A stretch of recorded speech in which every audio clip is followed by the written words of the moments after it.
दोस्तों आपका हमारे YouTube channel share market tips में स्वागत है। तो फ्रेंड, आज की अपनी इस वीडियो में हम मुथूट फाइनेंस लिमिटेड के स्टॉक के बारे में बात करेंगे। Muthoot finance limited gold loan देने के लिए जानी जाती है, जानी पहचानी NBFCs है। हालांकि गोल्ड लोन के अलावा भी अदर सेक्टर्स में भी ये NBFC लोन प्रोवाइड करती है। तो आज की अपनी इस वीडियो में इसकी बैलेंस शीट देखेंगे हम। बैलेंस शीट पर टाइम के साथ साथ ये कंपनी काफ़ी स्ट्रॉन्ग होती गई है। इसका चार्ट देखेंगे और इसकी ग्रोथ देखेंगे, जो 5 साल की 3 साल की सेल की और प्रॉफिट की क्या रही है। तो ठीक है फ्रेंड्स, शुरू करते हैं। आप देख सकते हैं कि मार्केट कैप इस कंपनी की 40,000 करोड़ से ज़्यादा है और स्टॉक का जो PE है, प्राइस टू अर्निंग रेशो है, वो 13.9 है। तो जो PE वैल्यूशन है इस स्टॉक की काफ़ी सस्ती है, काफ़ी सस्ते में ये स्टॉक मिल रहा है। टिकर टेपर भी देखेंगे, टिकर टेपर भी वहाँ पर इसकी इंट्रिंसिक वैल्यू से कम पर अभी इस स्टॉक को दिखाया है, तो वो भी वीडियो के लास्ट में देखेंगे। तो देख लेते हैं प्राइस जो है इसका, बुक वैल्यू क्या है। बुक वैल्यू है इसकी 329 रुपये, जबकि करंट प्राइस है 1167 रुपये। तो बुक वैल्यू के हिसाब से ये स्टॉक यहाँ पर महंगा दिखता है। हाई और लो देख लेते हैं। हाई रहे हैं 1406 और लो रहे हैं 477। हम आपको बता देते हैं दोस्तों कि पिछले 5 साल में इस स्टॉक ने अपने निवेशकों का पैसा लगभग 10 गुना किया है, लगभग 10 गुना। तो इसके ROC की बात कर लेते हैं, वो 16% से ज़्यादा है और ROE वो 28% से ज़्यादा है। और इसकी सेल ग्रोथ 3 साल की और 5 साल की ये कांस्टेंट सी रही है, लगभग 15% के आसपास। और प्रॉफिट की बात करें तो प्रॉफिट इसके 36% से ज़्यादा ग्रो किए हैं पिछले 3 साल में, और 5 साल में भी 35% से ज़्यादा ग्रो किए हैं। तो यहाँ पर आप देख सकते हैं कि सेल के मुकाबले प्रॉफिट्स ने ज़्यादा ग्रोथ हासिल की है। उसका कारण क्या है? उसका कारण है मार्जिन का इम्प्रूवमेंट होना। समय के साथ साथ इस कंपनी ने अपने बिजनेस में मार्जिन को इम्प्रूव किया है, जिसकी वजह से यहाँ पर इसके प्रॉफिट की ग्रोथ ज़्यादा हुई है। और रिटर्न ऑन एसेट्स की बात करते हैं तो बहुत शानदार, ये 7.07% से ज़्यादा है। और ये किसी NBFC और बैंक के लिए ये रेटिंग्स बहुत ज़्यादा शानदार होती है दोस्तों। और प्रमोटर होल्डिंग की बात करें तो मैक्सिमम, लगभग मैक्सिमम है। तो यहाँ पर स्टॉक उतना लिक्विड भी नहीं है, मार्केट में स्टॉक काफ़ी कम मात्रा में है। तो ये तो रही इसकी बेसिक डिटेल। अब इसकी सीधी बैलेंस शीट पर चलते हैं, बैलेंस शीट चेक कर लेते हैं वहाँ पर ये कैसे स्ट्रॉन्ग हुआ है स्टॉक टाइम के साथ साथ, वो देख लेते हैं। तो सीधा नीचे ये बैलेंस शीट देख लेते हैं इसकी, ये इसकी बैलेंस शीट है। तो आप यहाँ पर देखिए बैलेंस शीट में इसके रिजर्व देखिए और इसकी बोरोइंग देखिए कि क्या रही है। अब 2009 से शुरू करते हैं। 2009 में इसके पास रिजर्व थे कुल 321 करोड़ रुपए और बोरोइंग थी यहाँ पर 3166। तो ये फिगर देखकर लगता है कि यहाँ पर जो ये कंपनी थी ये लगभग 10 गुना लिवरेज थी, यहाँ 10 टाइम लिवरेज थी ये अपने रिजर्व के मुकाबले। जो बोरोइंग लेके इसने अपना बिजनेस कर रही थी वो लगभग यहाँ पर इसका 10 गुना था।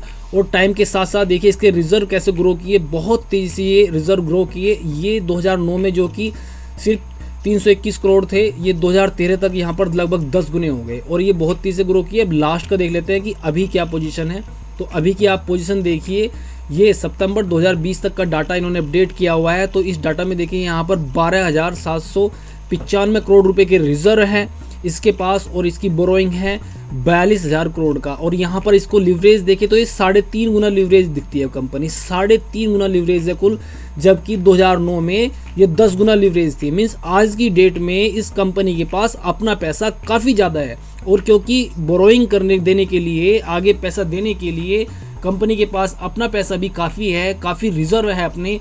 तो यहाँ पर कंपनी के मार्जिन इंप्रूव हुए हैं इस वजह से, और कंपनी के मार्जिन इंप्रूव होने की वजह से सेल के मुकाबले प्रॉफिट ने ज़्यादा ग्रो किया है। तो फ्रेंड, ये तो रही इसकी बैलेंस शीट की बात। अब इसकी बात कर लेते हैं कि पिछले 3 और 5 साल में स्टॉक ने कैसे ग्रोथ दिखाई है और इसके प्रॉफिट ने कैसे ग्रोथ दिखाई है। उसके लिए इसको नीचे स्क्रॉल कर लेते हैं। तो यहाँ पर ये उसका डाटा दिया हुआ है, साइड में कर लेते हैं इसको। तो आप यहाँ पर देखेंगे तो ये तो है सेल ग्रोथ। यहाँ पर सेल ग्रोथ देखिए, ये 10 साल का डाटा है, 23% से ग्रो की है 10 साल में। और यहाँ पर प्रॉफिट 30% से ग्रो किया है, स्टॉक का प्राइस नहीं है। और 5 साल में सेल 15% से और यहाँ पर प्रॉफिट 35% से, और जो स्टॉक है वो 45% के CAGR से ग्रो किया है। और यहाँ पर फिर सेल, ये 3 साल का डाटा है 15%, और यहाँ पर प्रॉफिट 37% और स्टॉक 43% से ग्रो किया है। तो यहाँ पर आप ये देखिए कि जो स्टॉक प्राइस है वो कितना कंसिस्टेंट ग्रो हुआ है। ऐसा नहीं है फिगर ऊपर नीचे हो गए हैं, काफ़ी ज़्यादा चेंजेस आ गए हैं, बिल्कुल स्मूथली ग्रो किया है इस स्टॉक ने। और वो क्यों किया है? क्योंकि इस स्टॉक ने टाइम के साथ साथ स्मूथली अपना प्रॉफिट बढ़ाया है। आप यहाँ देखिए, प्रॉफिट बिल्कुल स्मूथली इसका इंक्रीज हुआ है पिछले 5 साल में भी, 3 साल में भी और 10 साल में भी। ये इस कंपनी की खूबी है फ्रेंड्स। यहाँ पर एनपीए का भी कोई खतरा नहीं है। वजह है क्योंकि यहाँ पर इनके लोन मैक्सिमम सिक्योर्ड होते हैं, ये गोल्ड के बदले लोन देते हैं। तो फ्रेंड, ये स्टॉक आज की डेट में भी वैल्यूएशन के हिसाब से बहुत ज़्यादा सस्ता दिखता है। उसके लिए हम आपको अभी टिकर टेप वेबसाइट का एक स्क्रीनशॉट दिखाएंगे। उससे पहले हम आपको दिखा देते हैं कुछ इसके चार्ट के बारे में कि इसके चार्ट पर ये स्टॉक क्यों खास दिखता है। तो आप यहाँ पर देखिए, ये यहाँ पर 5 साल का चार्ट है लगाया हुआ है हमने। ये 2016 से 2019 तक है। आप यहाँ पर देखिए, ये जो ब्लैक कलर की लाइन है वो 200 DM में है और जो यहाँ पर येलो कलर की लाइन है ये 50-100 DM में है। तो आप देखिए कि इस स्टॉक ने अपनी 200 DM लाइन को हमेशा रेस्पेक्ट किया। उसके नीचे बहुत ज़्यादा ये स्लिप नहीं होती और इसके ऊपर ये चलने लगता है और स्टॉक हमेशा ही ऊपर की तरफ गया है। तो ये 2019 के बाद का भी देख लेते हैं, कोविड में क्या हुआ वो भी देख लेते हैं। आप देखिए कि यहाँ पर फिर स्टॉक ऐसे ही ये 200 DM लाइन के ऊपर जा रहा है, लेकिन जब कोविड आया तो यहाँ पर क्रैश आया इस स्टॉक में। लेकिन तो भी ये 200 DM के नीचे सिर्फ ये स्टॉक कुछ ही दिन रहा, 1 महीने भी नहीं रहा और वहाँ से इसने अपने 200 DM को रिक्लेम कर लिया और फिर वहाँ से ऊपर की जर्नी शुरू कर दी। अब ये स्टॉक यहाँ से अपनी हाइट्स काफ़ी कूल हुआ है और वापस ये 200 DM की लाइन पर यहाँ पर आकर टिका है, लेकिन इसने यहाँ से वापस फिर अप मूव किया है। इसे छोटा चार्ट कर लेते हैं 3 मंथ का, तो थोड़ा अच्छा नज़र आएगा। तो आप देखिए कि इसने यहाँ पर ये वापस कूल ऑफ होने के बाद ये यहाँ पर 1292 के बाद 1300 का हाई करने के बाद वहाँ से ये स्टॉक कूल ऑफ हुआ और फिर ये 1100 का यहाँ पर इसने लो किया। ये यहाँ पर एग्जैक्टली इसका 200 DM में था और यहाँ पर सपोर्ट लेकर ये स्टॉक फिर वापस ऊपर गया है।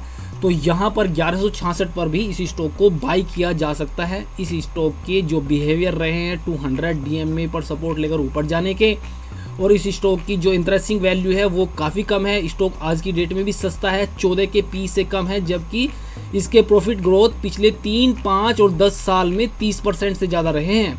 तो ठीक है, ये तो यहाँ रहा। अभी टिकर टेप पर देख लेते हैं कि वो इस स्टॉक के बारे में क्या बोल रहे हैं। तो यहाँ पर देखिए आप टिकर टेप में यहाँ पर मुथूट फाइनेंस लिमिटेड के स्टॉक के बारे में वो क्या बोलते हैं।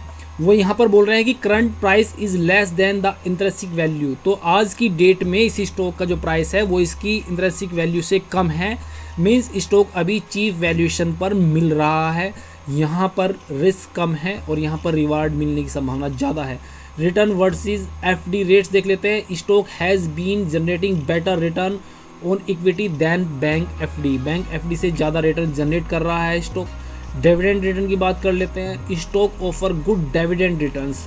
तो फ्रेंड 1.5% के आसपास या उससे ज़्यादा ये स्टॉक डिविडेंड देता है। डिविडेंड देने की इसकी हिस्ट्री बहुत शानदार है क्योंकि ये अच्छा प्रॉफिट बनाता है, कमाएगा तो ही देगा। और एंट्री पॉइंट की बात कर लेते हैं तो good time to consider as stock is not in overbought zone. तो अभी स्टॉक ओवरबॉट जोन में भी नहीं है और स्टॉक को ख़रीदा जा सकता है। तो फ्रेंड, ये था हमारा एनालिसिस मुथूट फाइनेंस के रिगार्डिंग। लेकिन हम आपसे रिक्वेस्ट करेंगे कि आपने इस स्टॉक में यदि कोई पोजीशन बनानी है तो आप अपने फाइनेंशियल एडवाइज़र से सलाह जरूर लें और अपनी रिसर्च भी करें, तभी इस स्टॉक में कोई पोजीशन बनाए। बाकी हमारी वीडियो आपको पसंद आई हो तो लाइक करें और ज़्यादा से ज़्यादा शेयर करें। धन्यवाद दोस्तों।